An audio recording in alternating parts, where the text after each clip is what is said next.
Bismillahirrahmanirrahim. Assalamu alaikum, student of 8th class. Mia Farad Naz, I am your maths teacher.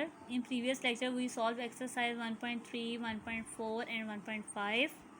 Today we start exercise 1.1. Exercise 1.1 include in my home task, but you need to start in exercise 1.1 and 1.2 in neat copies, not on sheets. ठीक है, आपने क्या करना है 1.1 और 1.2 आपने NEET copies पे अब सॉल्व करनी है। पहले आप लोगों ने शीट्स पे की थी, अब आपको मैं लेक्चर दूंगी 1.1 का, तो आपने 1.1 नीट कॉपीज़ पे करनी है। Okay student, before starting exercise we learn about some definitions. Look at the definitions. Order of a matrix. The number of rows and columns in a matrix specified in order. If a matrix M has m rows and n columns, then M is said to be of order m by n. For example, देखें students, अगर आपके पास कोई भी matrix M given है तो इसका order कैसे पता चलेगा? और ऑर्डर क्या होता है? किसी भी मैट्रिक्स की number of rows and number of columns जो होते हैं वो मैट्रिक्स का ऑर्डर होते हैं। जैसे आपके पास सामने ये मैट्रिक्स एम गिवन है, अब आप देखें इसमें कितनी रोज़ हैं। इसमें 2 रोज़ दी हुई है। जैसे देखें ये रो 1 है और ये रो 2 है, ये 2 रोज़ हैं। अगर देखा जाए इसमें कॉलम्स कितने हैं, तो वर्टिकली आप देखें 1 2 3, आपके पास 3 कॉलम्स हैं। सो इसका ऑर्डर क्या होगा? 2/3। ऑर्डर कैसे लिखेंगे? पहले रोज़ लिखनी है, फिर आपने डैश देनी, फिर बाय, फिर डैश, और फिर आपने नंबर ऑफ़ कॉलम्स लिखने हैं। हमेशा पहले सबसे पहले आपने जो है वो रोज़ लिखनी होती हैं एंड देन आपने कॉलम्स लिखने हैं। ओके, नेक्स्ट डेफिनेशन की तरफ देखें। Equal matrices. Let a and b be 2 matrices, then a is said to be equal to b and denoted by this a equal b. बीच में देखें इक्वल का जो है वो साइन है। इफ़ एंड ओनली इफ़ कह रहे हैं कि ए और बी 2 मैट्रिसेस हैं, तो ए जो है वो बी के कब इक्वल होगी? जब 2 कंडीशन सेटिस्फाई होंगी। फर्स्ट कंडीशन की तरफ देखें। फर्स्ट कंडीशन है the order of A is equal to the order of B. Means कि अगर आपके पास कोई भी मैट्रिक्स 2 मैट्रिसेस दी हुई हैं, फर्स्ट मैट्रिक्स ए का ऑर्डर इक्वल होता है सेकंड मैट्रिक्स बी के ऑर्डर के। मीन्स के दोनों मैट्रिसेस के ऑर्डर अगर सेम होते हैं, इक्वल होते हैं। सेकंड कंडीशन है there corresponding entries are equal. Means कि उनकी जो एंट्रीज हैं, उनके जो एलिमेंट्स हैं वो भी सेम हैं। मीन्स के नंबर ऑफ़ एलिमेंट्स सेम तो हों ही, बट उनकी एंट्रीज भी सेम होनी चाहिए। तो वो क्या होंगी? दोनों मैट्रिसेस इक्वल होंगी। देखें आप यहाँ पे आपके सबसे पहले ए आपको दी हुई है एंड बी मैट्रिक्स दी हुई है। अब आप देखें कि क्या ए बी की इक्वल है या नहीं। सबसे पहले हमने फर्स्ट कंडीशन सेटिस्फाई करवानी है। फर्स्ट कंडीशन है आपके पास ऑर्डर की। आपने ए का ऑर्डर देखें कितनी नंबर ऑफ़ रोज़ हैं, 1 2, और कॉलम्स कितने हैं, 1 2, तो ए का ऑर्डर है 2/2। अब बी की तरफ देखें, इसकी कितनी रोज़ हैं, 1 2, रोज़ इसमें 1 2 हैं। कॉलम्स कितने हैं, 1 एंड 2। वर्टिकल फॉर्म में कॉलम्स होते हैं, हॉरिजॉन्टल फॉर्म में रोज़ होती हैं। तो इसका ऑर्डर भी 2/2 है। तो फर्स्ट कंडीशन सेटिस्फाई हो रही है इक्वल मैट्रिसेस की। सेकंड कंडीशन देखें, उन्होंने कहा था कि आपके पास एंट्रीज भी, कोरेस्पॉन्डिंग एंट्रीज भी सेम होनी चाहिए। कोरेस्पॉन्डिंग मीन्स कि बिल्कुल सामने, जैसे 1 है तो 1 के बिल्कुल सामने यहाँ पे 1 कोरेस्पॉन्डिंग में 1 ही है, 1 और 1 सेम है। यहाँ पे 3 है, बट यहाँ पे 2 + 3 है। बेटा 2 + 3 सॉल्व करें, 2 + 1 सॉल्व करें तो 3 आता है। मीन्स कि 2 + 1 का मतलब भी 3 है, तो इस 3 के करस्पॉन्डिंग 3 सेम एलिमेंट्स आ रहे हैं। -4 सेम है। यहाँ पे 2 है, यहाँ पे 4 -2 है, तो 4 - 2 को अगर सॉल्व किया जाए तो भी 2 आता है। मीन्स के यहाँ पे एंट्रीज भी सेम है। अगर ऑर्डर भी सेम हो, एंट्रीज भी सेम हो, देन हम कह सकते हैं कि 2 matrices a and b are equal. और हम उन्हें किस फॉर्म में लिखेंगे? हम लिखेंगे a equal b. Okay, come to the exercise 1.1. Question number 1. Exercise 1.1 on page 4. Question number 1 is,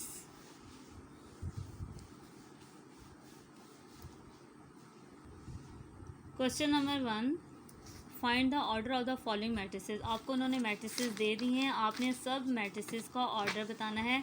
सो आप फर्स्ट पार्ट की तरफ देखें। ए पार्ट है matrix A, elements of matrix A 2 3 -5 and 6। आपने ऑर्डर बताना है ए का। सो आप देखें नंबर ऑफ़ रोज़ कितनी है, नंबर ऑफ़ कॉलम्स कितनी है। देखा जाए तो रो 1 एंड रो 2।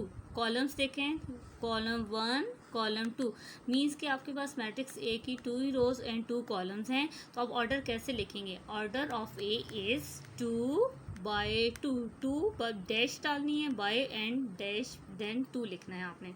सबसे पहले ये जो 2 है ये शो कर रहा है रोज को, एंड ये जो 2 है ये शो कर रहा है कॉलम्स को।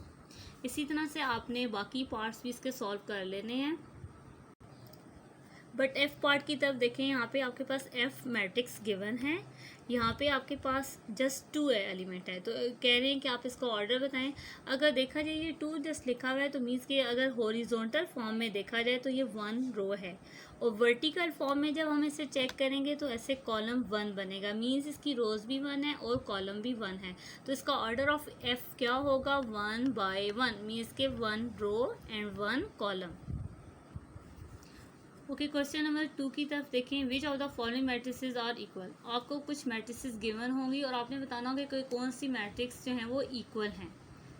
सो सबसे पहले आप देख लें, यहाँ पे आपके पास ए मैट्रिक्स है, ये b c d e and f g h i j, उन्होंने ये डिफरेंट मैट्रिसेस आपको दी हैं और आपने बताना है कि कौन सी मैट्रिक्स किसके इक्वल है। लाजमी नहीं सब मैट्रिसेस एक दूसरे के इक्वल हों।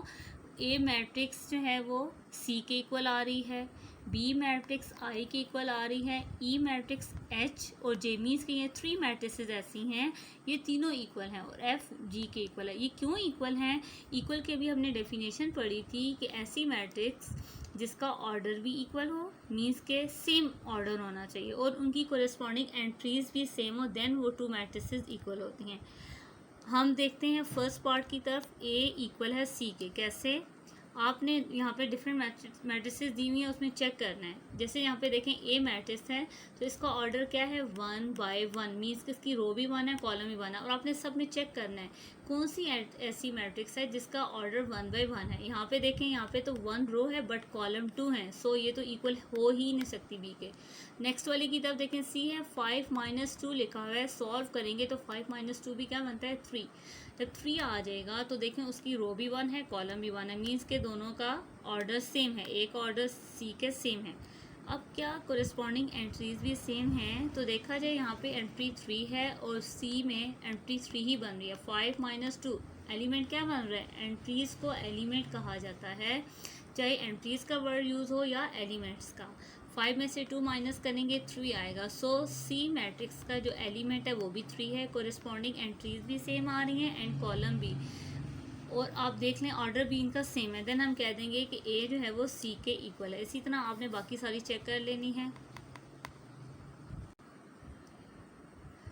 ओके, 3 वाली जो इक्वल मैट्रिसेस हैं इनको देख लेते हैं। एफ पार्ट में अगर देखा जाए, एफ मैट्रिक्स गिवन है 2 एंड 6। नंबर ऑफ रोज, पहले ऑर्डर चेक करना है, तो नंबर ऑफ रोज आपके पास 2 हैं, 1 2, एंड वर्टिकल फॉर्म में जस्ट 1 है तो कॉलम 1 है, इसका ऑर्डर बना 2 बाय 1। अब आपने चेक करना है किसका ऑर्डर 2 बाय 1 है। तो एच की तरफ देखें, यहाँ पे एफ का जो है ऑर्डर है 2 बाय 1, एच का ऑर्डर है 2 बाय 2, ये तो ऑर्डर डिफरेंट आ गया। इसी तरह हम आगे चेक करते जाएंगे।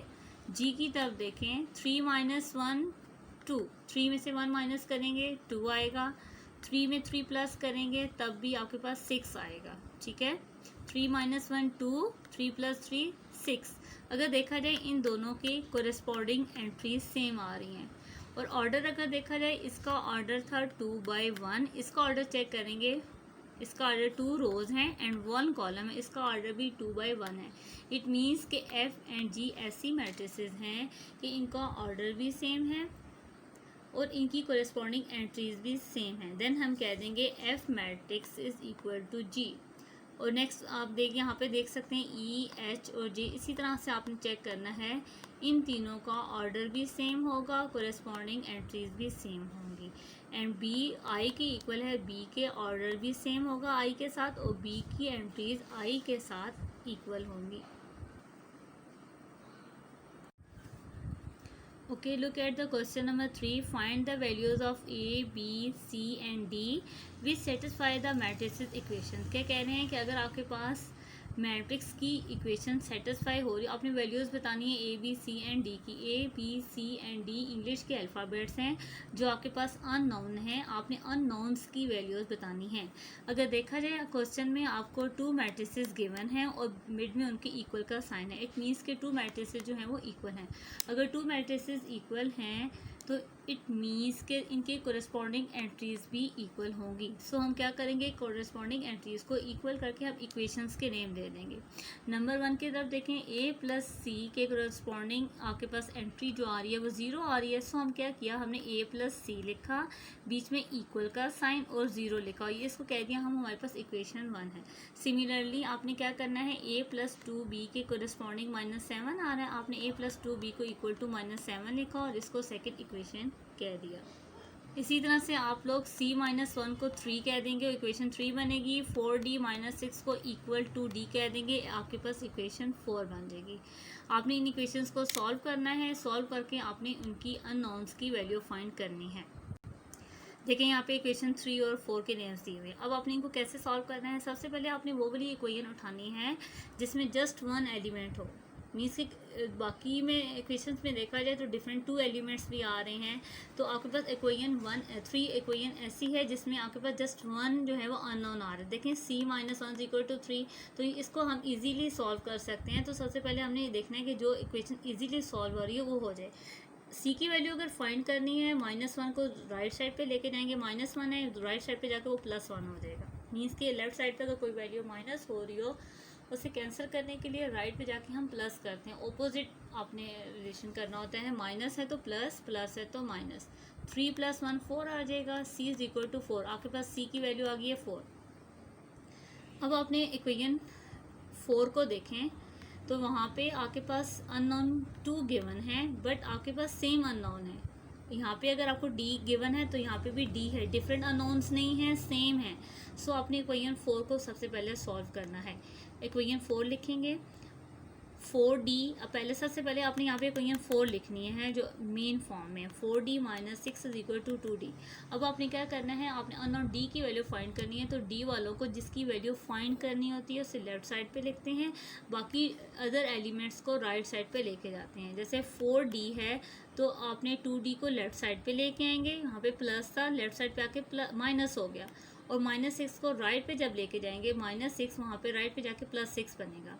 अगर लाइक टर्म्स हों तो हम उससे सॉल्व कर सकते हैं। ये भी 4d है, ये भी 2d, मीन्स के आपके पास जो एलिमेंट है वो सेम है, ये भी d है, ये भी d है। तो आपने क्या करना है, दोनों को सॉल्व करना है। 4d - 2d, 4d में से 2d माइनस होगा तो 2d रह जाएगा, इक्वल का साइन 6।